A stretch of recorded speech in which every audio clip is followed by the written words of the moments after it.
India गठबंधन को मजबूत रखने के लिए हम प्रतिबद्ध हैं और उसका एक बिल्कुल प्रमाण जो है प्रत्यक्षम किम प्रमाणम वो आपको मिल्कीपुर में दिख रहा है, जहां पर हम सपा के साथ मजबूती से खड़े हैं। मेरा अपना मानना है कि कांग्रेस इंडिया गठबंधन की धुरी है, दिल्ली हमारी मजबूत जमीन है। हम झोला उठाकर एनजीओ वाले लोग तो हैं नहीं, तो हम अपनी मजबूत जमीन पर खड़े होकर मजबूती से लड़ेंगे। केंद्र सरकार सदन में यूनियन बजट पेश करने वाली है। उससे पहले कांग्रेस के 12 प्रवक्ताओं ने अलग अलग जगहों पर प्रेस वार्ता करके जीएसटी का मुद्दा उठाया है, जीएसटी में घोटाले हुए हैं उसका मुद्दा उठाया है। हमारे साथ बात करने के लिए कांग्रेस की राष्ट्रीय प्रवक्ता और फायर ब्रांड नेता सुप्रिया सुरनेश जी मौजूद हैं। मैम, दिल्ली चुनाव की अगर हम बात करें, जो इंडिया गठबंधन की जो पार्टियाँ हैं वो आम आदमी पार्टी को सपोर्ट कर रही है, कांग्रेस अकेले खड़ी नजर आ रही है। नहीं, बिल्कुल नहीं, कांग्रेस अकेली खड़ी आप लोगों के चैनल पर नजर आ रही है। मेरा अपना मानना है कि कांग्रेस इंडिया गठबंधन की धुरी है और उस धुरी होने के नाते हमने बहुत जगह अपना मन बड़ा करके लोगों को अकोमोडेट किया है। लेकिन हम एक पॉलिटिकल पार्टी, हम एनजीओ नहीं है, और जहां पर हमारी मजबूत फर्टाइल जमीन दिखेगी हम वहां पर मजबूती से लड़ेंगे।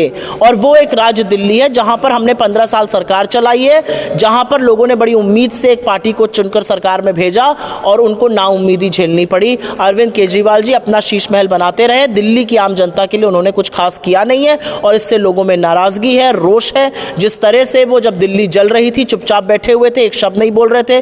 जिस तरह से किसान कानून सबसे पहले उन्होंने रैटिफाई किया उससे लोगों में गुस्सा है। जिस तरह से उन्होंने सीए सबसे पहले रैटिफाई किया उससे लोगों में गुस्सा है। जिस तरह से वो गुजरात जाकर बिल्किस बानो पर चुप रहते हैं उससे लोगों में गुस्सा है। लोगों में बहुत नाराजगी है अरविंद केजरीवाल जी को लेकर। दिल्ली हमारी मजबूत जमीन है, हम झोला उठाकर एनजीओ वाले लोग तो हैं नहीं, तो हम अपनी मजबूत जमीन पर खड़े होकर मजबूती से लड़ेंगे। लेकिन इंडिया गठबंधन को मजबूत रखने के लिए हम प्रतिबद्ध हैं और उसका एक बिल्कुल प्रमाण जो है प्रत्यक्षम किम प्रमाणम वो आपको मिल्कीपुर में दिख रहा है, जहां पर हम सपा के साथ मजबूती से खड़े हैं। मैम, उत्तर प्रदेश की मिल्कीपुर में उपचुनाव होने वाला है। अखिलेश यादव ने प्रेस कॉन्फ्रेंस करके ये कहा था कि कुंदरकी में जिस तरीके से वोटों की लूट करी गई है उसके बाद संभल दंगा करवाया है सरकार ने, और ऐसा ना हो तो हम इंटरनेशनल मीडिया से ये अपील करेंगे कि वो वहाँ पे आके कवरेज दें। मेरा अपना मानना है कि चुनाव आयोग की साख, चुनाव आयोग की जो प्रतिष्ठा है, चुनाव आयोग के ऊपर जो सवाल है, उसने उनकी निष्पक्षता को, उनकी प्रतिष्ठा को, उनकी साख को पूरी तरह से मटिया मेट कर दिया है।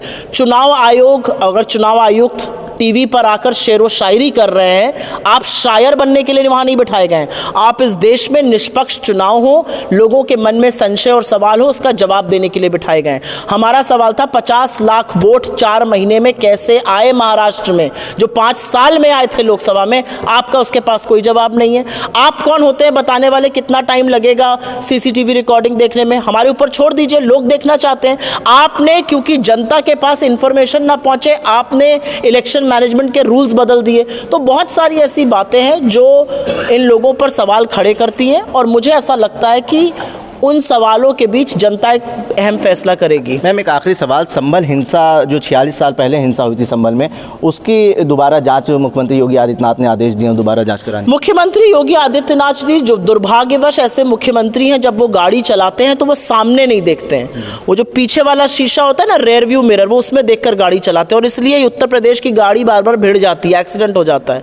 उत्तर प्रदेश के युवाओं की चिंता नहीं है, उनके रोजगार की चिंता नहीं है, उनके भविष्य की चिंता नहीं है, महिला सुरक्षा की चिंता नहीं है, यहाँ के किसानों की चिंता नहीं है। वो सिर्फ और सिर्फ परतें उखाड़ना चाहते हैं, वो सिर्फ और सिर्फ लोगों को उद्वेलित रखना चाहते हैं, वो सिर्फ और सिर्फ पूरे प्रदेश में खुदाई करते रहना चाहते हैं। क्योंकि अगर खुदाई नहीं करेगा युवा तो वो अपना रोजगार मांगेगा, महंगाई की बात करेगा, आर्थिक असमानता की बात करेगा। इसीलिए पूरे देश में आपको खुदाई होती दिख रही है। मुख्यमंत्री योगी आदित्यनाथ जी, भगवान उनको, ईश्वर उनको ये दृष्टिकोण दे, ईश्वर उन पर कृपा करे कि वो ये समझें कि जब सदन में आप खड़े होकर कहते हैं कि हमारे प्रदेश से इतने लोग इजराइल गए, ये आपकी विफलता है कि यहाँ के युवाओं को युद्ध क्षेत्र जाकर नौकरी ढूंढनी पड़ रही है, आप उनके लिए रोजगार नहीं ला पा रहे हैं। जो घोटाले हुए जीएसटी में उस पर आपने प्रेस वार्ता करी। जीएसटी एक गुड एंड सिंपल टैक्स था जिसका आशय यह था कि एक यूनिफॉर्म टैक्सेशन होगा, लोगों के लिए सरल होगा। एक तरह का टैक्स हिंदुस्तान में उत्तर से दक्षिण, पूर्व से पश्चिम लोग देंगे, अन्यथा अलग अलग टैक्सेस देने पड़ते थे। छोटे लघु मध्यम उद्योगों के लिए भी सरल रहेगा। लेकिन जीएसटी के नाम पर नरेंद्र मोदी जी की सरकार ने, सूट बूट की सरकार ने लोगों से टैक्स की वसूली करी है और पूरे देश में रायता फैला दिया है। 1 या 2 जीएसटी रेट जहाँ पे होने चाहिए वहाँ पर 9-9, 10 जीएसटी रेट है। अगर सरचार्ज और सेस लगा दीजिए तो जीएसटी रेट कम से कम नहीं तो 20-25 है।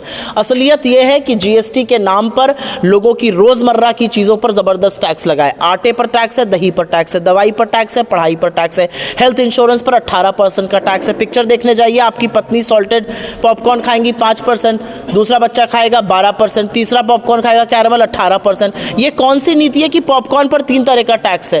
पुरानी गाड़ी बेचिएगा, जितने में गाड़ी का पैसा नहीं मिलेगा उससे ज़्यादा आपको जीएसटी भरना पड़ेगा। तो सरकार की ये जो नीतियां हैं ये किसको दिमाग में रख के बनती है, कुछ समझ में नहीं आता है। जीएसटी एक ऐसी गुत्थी है जिसको हमारे जैसे लोग तो नहीं सुलझा पा रहे हैं।